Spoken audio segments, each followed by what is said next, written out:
Paskoko 6. domeka honetan sakontzen dugu Paskoko mezua. Pasko gobelatik etorten jakun mezua. Eta horrezegatik, pasaren astean ikusi genduen nola izan behar da gure bizitza kristaulez. Eta gaur sakontzen dugu eta haragitzen dugu irakurgaietan. Lehenengo irakurgaien agertzen da Feliperen bizitza. Eta nola Felipe hasi zen evangelioa salbatzen, bai bere bizitzarekin, bai bere hitzeekin. Bera izan da Jaungoikoen errukiaren irudi bat. Eta hori da eta Espiritu Santua bere ganatu daukala. Eta geuri tokatzen jaku be hau egitea, geube Jaungoikoaren espirituaren barruan dago. Eta horrezegatik, Feliperen bizitza ikusi eta gero torten jaku salmoa. Bedeinkatu jauna, lur osoa. Lurbira osoa goresten dau jauna. Eta, hauze da, gure naia, lurbira osoan ikusten badau, geure bizitza, kristauen bizitza. Sakondu behar dugu, eta horretarako guri tokatzen jaku arrazoi emotea, gure fedea dalata. Eta Pedrok esaten duzku, 2. irakurgaian, eta evangelioan ja agertzen da. Jesus egaz topo eta gero, guztioi tokatzen jaku mundura eroatea. Baina ez, azterketa bat pasatuta gero, edo oposizio bat egin eta gero, ez. Guri tokatzen jakun, hau egitea, sakontzeko eta ikusteko, Jesus egaz topo egin, pertsona bategaz, eta maitatu, eta maitatzerakoan, naiz eta askotan igual ez dugu lertzen, geugaz jarraitzen dau. Geugaz jarraitzen dau bere mezua. Eta guri tokatzen jaku, hau mundura eroatea.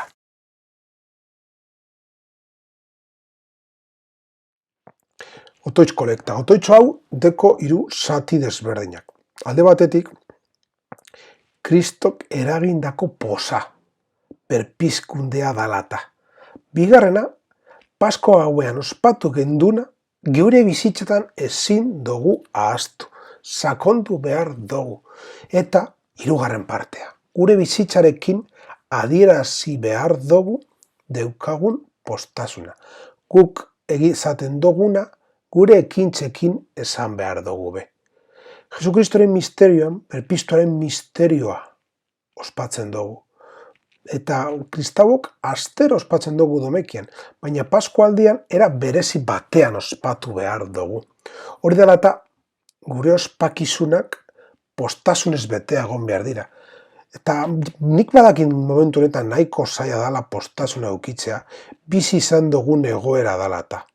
Baina hala eta guztiz ere, geuri tokatzen jakuna da postasuna gaz bizitzea. Postasuna eta baita be, kurutzeatik etorten jakun Pasko misterioa sakondu. Guk badakigu gure bizitzetan askotan postasuna ez dala egongo lehenengo momentuan, baina geugaz dago Kristo. Geuk entzuten duguna gure bizitzan eroan behar dugu. Gure bizitza aldatuta egon behar da Jesusen hitzak entzune hostien. Baita Santu Benediktoak esaten euskunlez. Jainkoaren berba gure bizitzak eraldatu behar dau. Bestela, ez dau esertarako balio ospakizunak. Ez dira Jaungoikoan hitza guretzat. Oparien gaineko otoitza. Oparien gaineko otoitza, ja Elizak adierazten dau, bera badakiala, ogi eta ardailkoa prestatzea ez dala nahikoa. Baina eta guztiz ere, aurkezten dugu zergatik. Gure eskintza ez da geure onerako. Edo geuk ondo egin dugulako, ez Jaungoikoari emoteko. Eta bueltan etorten dana, errukiarekin batera, Jaungoikoaren Jesukristoren gorputza eta odola. Horrezegatik, Pasko misteriotik hartute, Jaungoikoaren errukia garbitzen dau gure bizitzak. Hauze da, maitasunaren sakramentua. Hauze da, maitasun sakramentua, hauze da, eukaristia. Edo beto esan da, Pasko misterioa da maitasunaren sakramentua. Maitasunaren sakramentuak pluralean egiten dugunean da, Jaungoikoaren barriona zabaltzeko sarbide kristauaren sakramentutik. Baina momentu honetan, gauz beste gauza batea esaten. Jaungoikoaren maitasuna eta gure gorespenak emoteko egiten dugu olantze.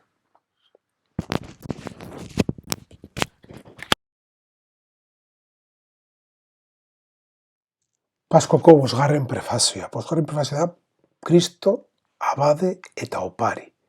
Han agertzen dira bi puntu desberdinak, baina bi puntuak bere ukitzeko momentua llegatzen dire Paskoan. Kristo gure Paskoa. Kristauok astero ospatzen dugu Paskoa. Astero tokatzen jaku Paskoa ospatzea. Baina hala eta guztiz ere, geuretzat importantena da Kristoren eskaera. Kristo gugaz dagolako. Prefazio hau nahiko zaharra da. Betirez, edo gehienoklez, sakramentario gelasianotik etorten da. Hau da. Hemen sakondu behar dugu esaldian. Bere gorputza kurutzean eskeniz. Kurutzea dau Pasko misterioaren erdien. Eta horrezegatik, hau ikusi behar dugu punto kulminante bategaz. Baten modukoa. Baina, hau ez da kulminazioa. Hau da beste pauso bat. Eskaini maitasuna. Maitasuna eskaintzeka. Eta horrezegatik, Kristo berpiztu eta gero agertzen da bere zauriekaz batera. Zegatik? Era bere erraz batean esateko, adierazteko, maitasunezko pausoak emonda eta gero, ez dago bueltarik. Bera maitasuna erakusten duzku. Eta horrezegatik esaten dugu, euren betera ekar ditu lege zaharreko opariak. Opari handiena, maitasunezko opari emondakoa. Eta zegatik, gu salbatzeko. Gube salbazioa behar dugu. Angurtzean agertzen da gure salbazioa. Eta horrezegatik esaten dugu ezta bere eskeniz, bere burua eskeniz. Bera eginda abade, altare eta oparia. Lehen zaharreko opariak abade behar eben. Altara bat eta oparia. Eta Jesukristoren bitartez, hirurek batera agertzen dira. Abade, altara eta oparia. Hau da geuk hemen ospatzen duguna eta gure bizitzarekin ospatu nahi duguna.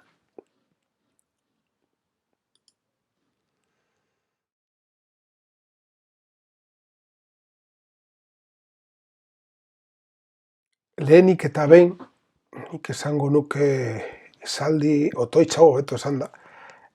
Amaitzen da, askotan, edo hasten da hobeto esan da, askok hasten dan moduan. Jainkoa guztidonara. Honegaz, dastatu behar dugu inbokazio hau. Jaungoikoa geugaz dagoela eta ahal guztiduna da. Eta horrez ere esan nahi dau. Esan nahi dau, geuk behar dugunean geure ondoan egongo dalako. Baina ez geuk aspirina moduan hartzeko, ez geugaz egoteko eta geugaz ibilteko. Eta horrezegatik jarraitzen dugu otoitza betiko bizirako sortu guzuz Kristoren biztueran. Gehitu egizuz gugan Pasko sakramentoaren frutuak. Baina Pasko sakramentoaren frutuak zer dan? Askotak pentsatzen dugu igual, zendotza, bataioa, lehenengo jaunartza, ez. Pasko sakramentoa da, aztek santuan ospatu genduna. Pasko misterioa. Jesusen bere bizitzarekin erakutzen euskuna. Eta hau sakondu behar dugu. Betiko bizirako adiegatzeko. Honekin hasten da dana. Etorkizuneko bizitza adierazteko. Eta horrezegatik jasatzen dugu izure gure bihotzetara janari salbagarria honen indarra. Bihar dugu, hartu egin dugu jaungoikoaren janarie, jaungoikoaren gorputza eta odora. Baina honen indarra be bizi behar dugu, gero mundura eroteko. Amaitzuko dugunean elizkizuna, zoaze jaungoenaren bakean txungo dugunean, esan nahi dau, gube mundua aldatzera joango gareala. Baita, geu bakotxatik hasita. Hau da, geuri tokatzen jakuna bizitzea.